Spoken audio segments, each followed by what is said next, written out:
Ladies and gentlemen, here we are. Aftershow. We just wrapped up talking about the legendary Mo Better Blues. We're here with my guy Owen Smith. What I was gonna say is, my favorite shit about.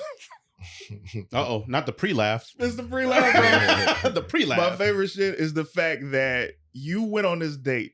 Yeah, bro. And you kissed her in the fucking mouth in bro. front of her father. That's and the dad respected it so much he didn't say shit. He understood. Bro, and this dude, and her dad was no joke. And when he said, your mother is looking for you. Yeah. I was like, all right. No. You're going to come in and call her right now. That's respect. Right. You don't see that no more, bro. It's true. Bro. It's true. But also shout out to you for being so responsible that your mother knew where to call. Yeah. I mean, that was back in the day too, where people go, "Who you going out with?" Yeah, let me get him on the phone number. So absolutely. she called, and prompt. Yeah, my mom's no joke with that. This stuff. movie, bro. Yeah. When I saw it, there were so many parts of this movie. I was watching it. I was like, man, this nigga, so romantic, bro. Like if you know Owen, you said something to me that I never forgot. What was it? And I don't even know if you said it on stage, but I remember you said to me in conversation, you were like, man, my mother, and it was so similar to how my mom raised me. Yeah. You're like, man, my mother raised me to be this gentleman, but she was really training me to be like her boyfriend type thing. Oh no, I said my mom told me she raised me to be the man she wished she married. See? And when I heard that as a kid, I was like, ugh. Right. Disgusting. Right. Yeah. But like I talk about it on stage now, like if you step it out, I get it. I mean, the single moms already have enough when they play. So much. Mm-hmm. But I understand what she's saying as far as like if you want to stop or lower the number of single moms. Yes. Mm-hmm. If you have the energy left to try to review what was lacking in your partner. Yeah. And try to pour that, if you have a son, pour that into your son. Mm-hmm. I get it. And I've been married going on 11 years. Congrats. I've outlasted my mom and my dad's marriage and all that stuff. So what she decided to do, I would say work. It works. Let me knock on this wood. But There it is, right? It's going good. But yeah. And your wife years is amazing. Yeah. In LA? Yeah, I met her out here. Yeah. My wife's black. And so Look, there you go. it's so funny. Right. His wife is Yeah. also like a unicorn, bro. Yeah, His my wife, wife's from Gary, Indiana. she's not of this world, bro. She's Wow. such a sweet That's awesome. woman. Like, Yeah. you ever just see, you remember when you go over your friend's house and you had a couple of friends. You had the friend who you were like, I can't stay in this nigga house that long. Because they wild here. You can do whatever you want. Yeah. And then you got that friend whose mom was like, you guys want some sandwiches or something? Right. You guys, like, and you're just like, man, this is a really nice Right. setup, right? Right. It's like Your- TV. That's what your wife is. Like, she brings me that energy every time I see her. Yeah. Where it's like she's so warm and That's kind, awesome. bro. Because she genuinely, I think she saw how we did a show at the Improv. Mm. And the way you introduced me, my wife, when we got in the car, my wife was like, I like Clayton. You should do more with him. I like that Clayton. Yeah. Man. That intro. Dude. And it comes from love because I love you so much. The Yeah. first time I met Owen, bro, Uh-huh. we were at the Comedy Union. This is the first time I met him. Yeah. Got you. Comedy Union, shout out to N Special. Yes. We're outside the club. And this is like, I think you might have, I don't even know if you did a set that night, but you came Mhm. and now the let out is happening. We outside just talking. Oh man, you from DC? Oh yeah, from Detroit, man. I just moved out here. And you were just telling me about the game. You were telling me about life. We were talking for hours. Oh, that's you had amazing. on a yellow shirt. I remember that. Wow. And we just talked so long. After that, I didn't see you for like a year or 2 years. You had Dang. done your college tour. You were still doing so many commercials. Okay. Like you were just gone. Okay. And from that day, you just always been there for me and like always like, hey man, I'm Oh, gonna tell you about my God. this, come around to this. And just like, it's ultimate big brother stuff. That's awesome. Yeah. So it's like my love for you is Yeah, we limitless. clicked immediately. We were outside just joning and laughing and he's such a like, he was like, he asked the best questions. Oh yeah, absolutely. And it's not annoying. It was like, Yeah. boom, boom, boom. And then he has such a strong, like, I got to see him perform. He has a strong stage presence. Right. Thank you, man. And he came out here I was like, that's the thing. I don't know, man. Most people want you to win. Mm-hmm. Mm-hmm. And I'm one of those people because it's like, what's meant for you is meant for you. Yeah. Mm-hmm. And so, but you were just easy to talk to, and we were just laughing. Dude, this dude is so funny. Yeah, I agree. I'm not doing it today. I'm like, like this. But yeah, no, man. you were literally hilarious. You're yeah. incredible episode and an incredible guest. Thanks, I agree. Man. Oh, because I can't say it on camera. I'll show you a text, and he made me laugh. But anyway, this movie, bro, it was so great because I never would have watched it. I never saw it. Never would have just been like, oh, let me see this. Well, let me stop you real quick. That's what I love about what you're doing. Mm-hmm.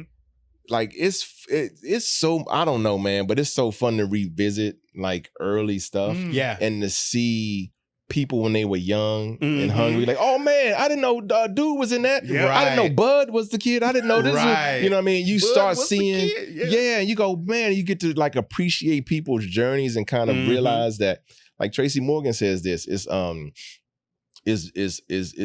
black families, is white families, then it's a showbiz family.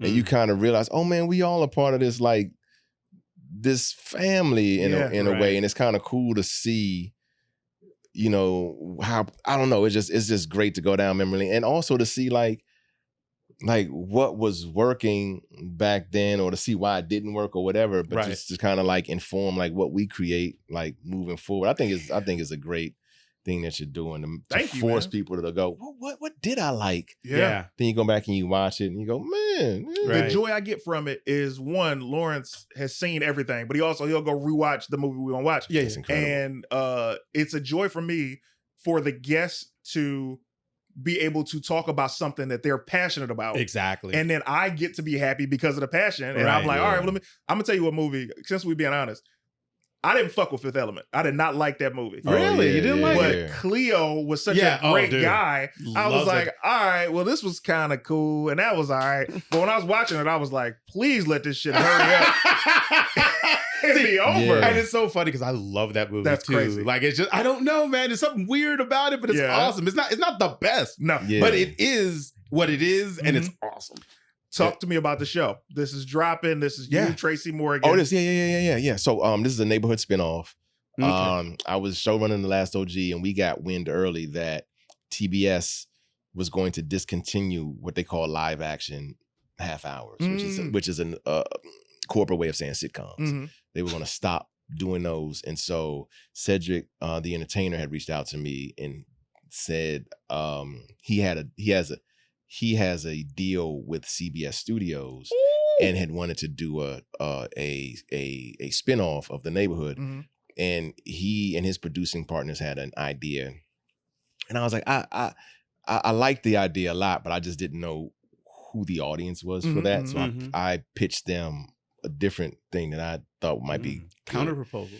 And they liked it. Yeah, they thought about it and they liked it. And so they let me develop it and create it. And then I pitched it to all the people that were necessary to make it, and they bought it and went straight to series. So we shot. We went into pre-production late 2024. We shot it in New York. Had to go to New York, and it's in the can. It's ready to go. And now CBS or Paramount or Viacom, they're being purchased by Skydance, I believe. And so I don't know how all this is going to lay out, but I'm told it's supposed to air in the fall on Paramount Plus. Wait a minute. And so you're saying CBS is being bought out by Skydance? Yeah, Skydance is buying it. Yeah, because what happened, I don't want to bore your crap, but so this is years ago, Netflix came around and it was Netflix versus Blockbuster. Yeah. And years ago, the CEO or co-CEO, I believe, of Netflix, Reed Hastings, was asked if he was worried if Blockbuster was going to make their own streaming service and, take down Netflix. And Reed said, they'll never catch us. Right. And that was the most gangster thing, because he knew what they did is they have all, they're in technology, they have all the data. Right. They have a lead on the data. So they said that, I don't know, maybe 15 years ago about Blockbuster. Cut to maybe 8 years ago, or whatever it was. Netflix said, we're going to start making our own stuff. And instead of the legacy studios going, oh, cool, welcome to the game, baby. We're gonna license stuff from y'all, and y'all can license stuff from us and keep the train going. The legacy studios kind of got in their feelings a little bit and pulled all their content and said, we're gonna make our own streaming service. Yep. This is years after blockbuster. And so in order to try to catch Netflix, they've had to pour billions into these streamers, and it's lowered what's called their market cap, making people who have the money, you can buy them now. And so Paramount or Viacom's market cap got kind of lowered in them trying to create their streamer, hence Skydance. That's my take on it. I don't know if it's, I don't know. Yeah. And so that's what's happening. He's the owner of Skydance, Larry Ellison's son. Yeah, second richest man in the USA. That's correct. And and so, I mean, this is a good. I thought Skydance was Tom Cruise's company, so I'm glad. They make all those movies. Skydance produces all those that franchise. Yeah. And so we may have new, but that's how the game is like. So when we went on strike, the writer's strike, the fact that Netflix was at the table, like, man, can you believe what's happening? It's like, the reason why. But Netflix is so gangsters, they were like, man, it's wild out here, right? It's like, but if Legacy Studios had less of an ego about it and we're like, all right, you got us, come on in, let's figure out how we're going to divide this money, but keep syndication rolling, all that. It kind of bleak all over again. It's bleak, but it'll adjust. Like place spots, like things like you're doing things like this. I think it helps democratize it a little bit, right? But it's crazy. It's crazy out there right now. Well, I think the wild thing is overall, no matter what, and it's always been this, even since the 80s of stand-up, if you have the audience, you make the rules, right? Right. So I remember starting stand-up, I was like, man, I see everybody on these TV shows and the movies, man, if I could sell some tickets, right? And they're like, hey, man, keep performing and people gonna come see you. Because back then it was like Robin Harris, word of mouth.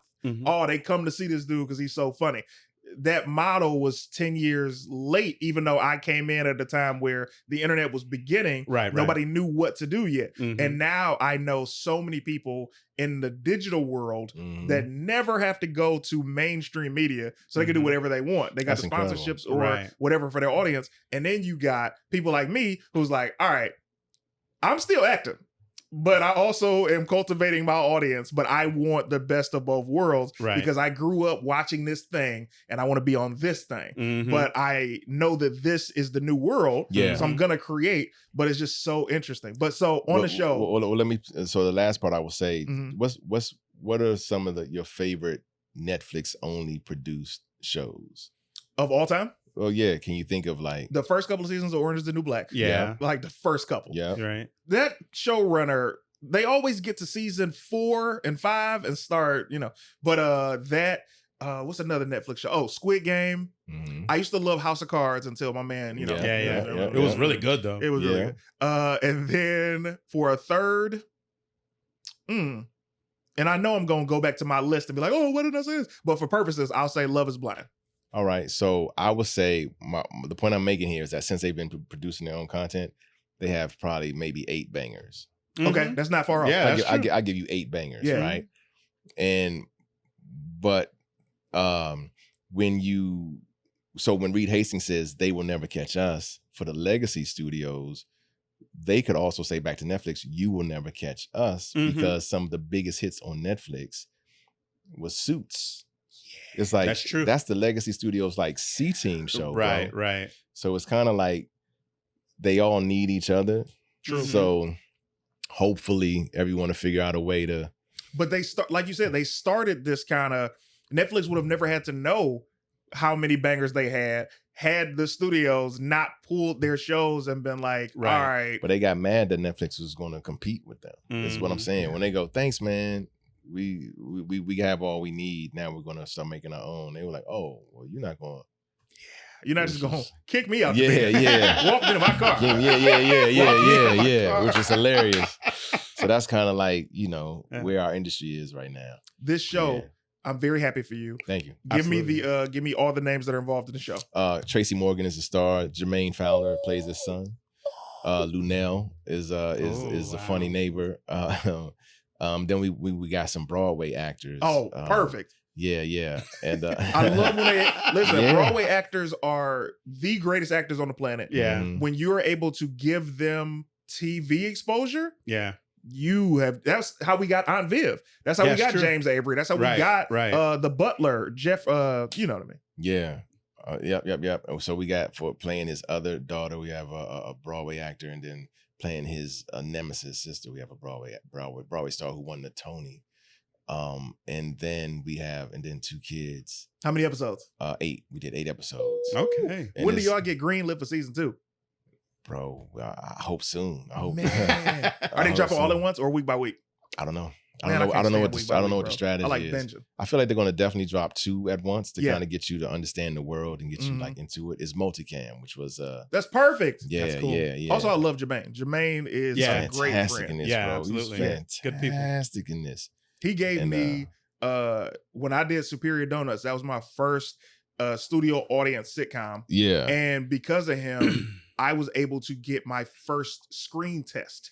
Oh, screen tested for tell the people what that is. For Woke. So screen test, for those of you guys who are watching, everything that you watch, Superman just came out. These actors, before they got the role officially, they had to do a screen test, right? Which is a performance in front of the studio, or everybody who's involved in making the money to choose the people to say, this is the person that I want. So it's the final level of the audition. And because of him, I was able to get a screen test because I was referred to the role.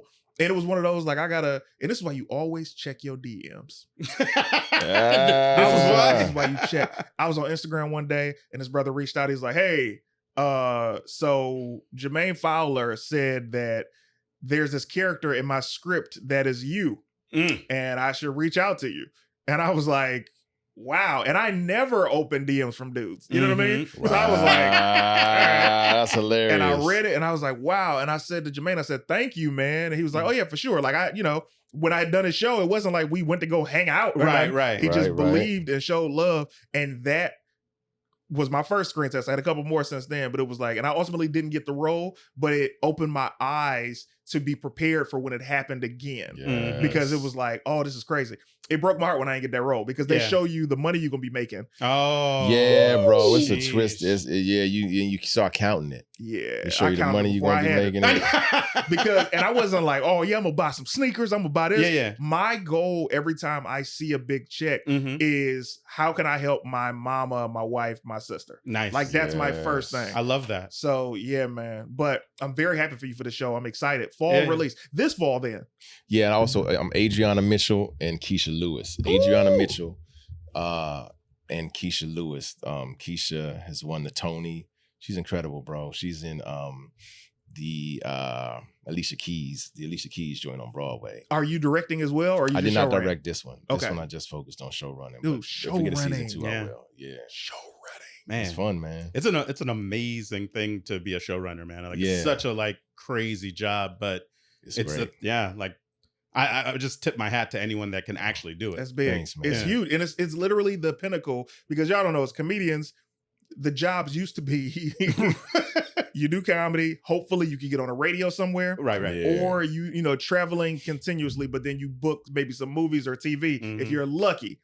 Show running is something that you start out as a PA. Maybe if you want to be a writer or an actor, you get a chance to do one of these things. Yeah. You graduate to hopefully directing and then producing. And then if you're extremely lucky, you can become a showrunner. So for you to become a showrunner through everything that you're doing is so well deserved. Absolutely. Yeah, and it's a job you don't even know exists until you get on set. Come on. You're like, I didn't know this job existed. Yeah. Right. It's always the cool dude too. Yeah. That dude walking around. Yeah. Who's wearing that? this. Who's that dude? With his jazz hat. With his jazz hat. He ain't got no job. Like, he is the job. Who is that guy? Right. It's true. He hired me. I know. I've definitely been on enough you think it's sets gonna where be a you're suit. right. Yeah. You're right, man. They dressing casual. They cool. Yeah. Man, Dude, I'm gonna tell you this right now. thanks, man. When season 2 come, Yeah, bro. I played Jermaine's cousin on Superior Donuts. I know. So if season 2 come around, and I don't play this cousin.